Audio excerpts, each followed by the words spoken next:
have anything electronic, we'll just be hearing from Ms. Stewart. So Dr. Reed is not here, so if you just give us a little information about you before you get started, that'd be great. Yeah, so as I said, my name is Callie Stewart. This is a paper that I wrote in Dr. Reed's Honors Lit 1 class.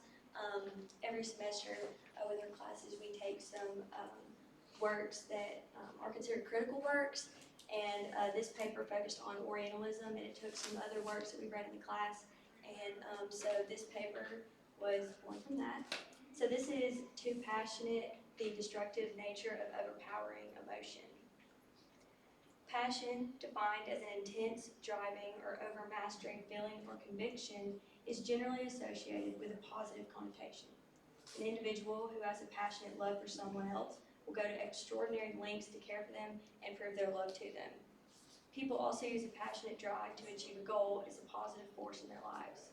In Orientalism by Edward Said, an intense desire for power is noted as a main source for an ideology that has had years of damaging effects. Additionally, Ovid's Teresa and Philomela, along with Medea by Euripides, give insight to how unbridled passion can lead to destruction. Society applauds individuals for their notable passions to achieve the impossible, fight for what is right, and become successful. However, the consequences of a passionate person with ill intentions are vastly detrimental. A clear display of a detrimental desire is seen in Medea by Euripides. The main character in the story bearing her name, Medea brutally murders her 2 children to seek revenge. Her husband finds another woman that he is going to marry, and Medea is going to be exiled from the land where they live together. Her unbearable rage that is caused by these circumstances leads her to kill her children in order to hurt her husband.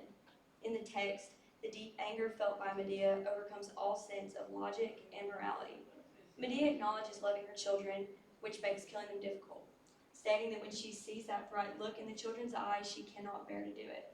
However, she soon decides to go through with the act, saying, "I know what evil I intend to do, but stronger than all my afterthoughts is my fury."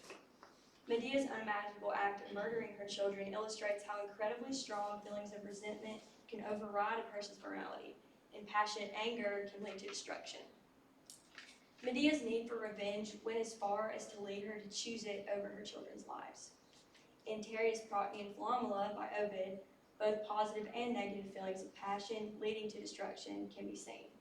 When Procne finds her sister Philomela, who's been raped by her own husband Teresa, she is consumed with her intense love for her sister and rage against her husband. The text notes that when Procne comes to rescue Philomela, she's in a flame of anger uncontrolled and begins to immediately plan how she will avenge Philomela by gouging his wicked eyes and cutting away those parts that stole her honor. Then, when Procne's son approaches her, she decides to kill him and feed him to her husband instead, still overcome with destructive passion. While both Procne's deep love for her sister and hatred for her husband's evil deed is incredible and strong, the passion she feels leads her to bring death and pain upon an innocent child. One may argue that Procne is justified in this act, as her husband is deeply wronged and hurt someone that she loves. However, the unchecked emotion she feels goes too far in how she allows it to lead to detrimental actions. Both Medea and Procne felt wronged by someone they once loved and allowed that anger to drive them to destruction. They were both overcome with the power of passion, with Procne even having a positive form of passion as a driving force for her actions. However, both women did unspeakable things to innocent individuals because of a need for revenge. Passion, while often a feeling that is praised, must be kept in check because of its ability to be an incredibly powerful force that causes an individual to disregard what is right and fulfill their own desires.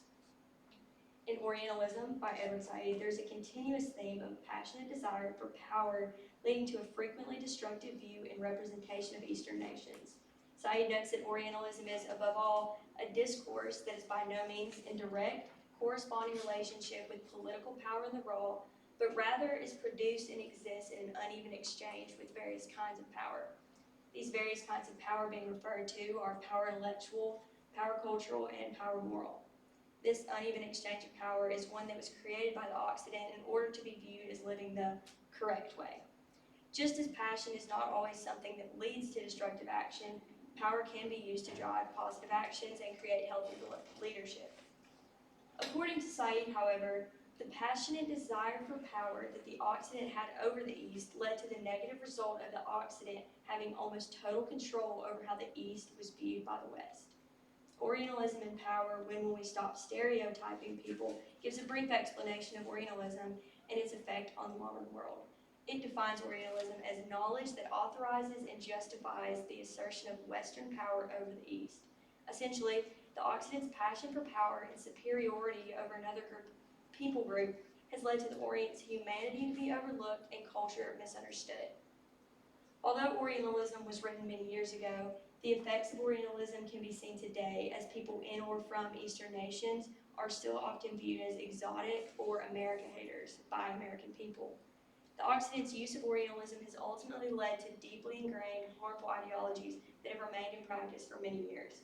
The destructive power of passion and the passion for power can be clearly seen through the lasting repercussions of Orientalism.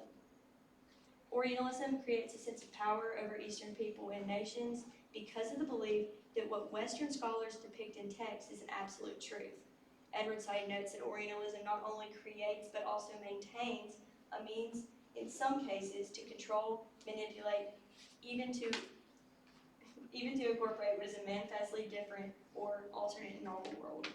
In the same way that Orientalism gives the Occident power over Eastern culture, in Medea herself feels that a husband holds a strong power over his wife. She expresses that when a husband is tired of the company in his home, he's able to go out of his house and put an end to his boredom. In contrast, she notes that women are forced to keep their eyes on one alone. This overriding desire for power that men possess over women has led to a societal expectation of women to be submissive and loyal, while men are able to do as they please. This also holds true in relation to Orientalism, with the Eastern culture being viewed by many as the more powerful and reliable source of information. The East was, at the time, largely viewed according to what scholars who discussed the Orient depicted it as. A passion for authority, such as that shown in Medea, and through the idea of Orientalism, may not always be intentionally destructive, but it creates mindsets about effective groups and individuals that may be inaccurate or leave them in a state of powerlessness. The Occident's fiercely passionate desire to hold the power of what was considered correct in the context of culture, intellect, and morality was given a footstool to become reality through Orientalism. Through Medea and Procne's intense desire for revenge and the Occident's desire for power over the Orient, it is evident that unchecked, negative forms of passion always lead to destruction. Acts such as obtaining power and defending a loved one are not inherently wrong and oftentimes can have positive results. However, when the passion to achieve this causes an individual to choose wrong over right, detrimental and lasting consequences will always follow.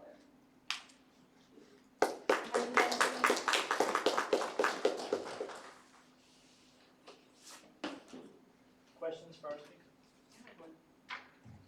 Did you get to pick your topic, or how did Dr. Reed set up? So we, as I said, we have these critical works that we read, and Orientalism was one of those by Said.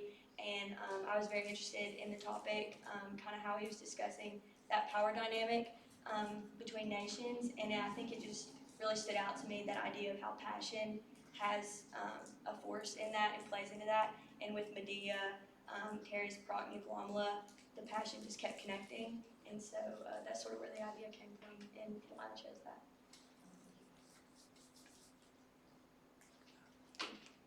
All right, let's thank our speaker.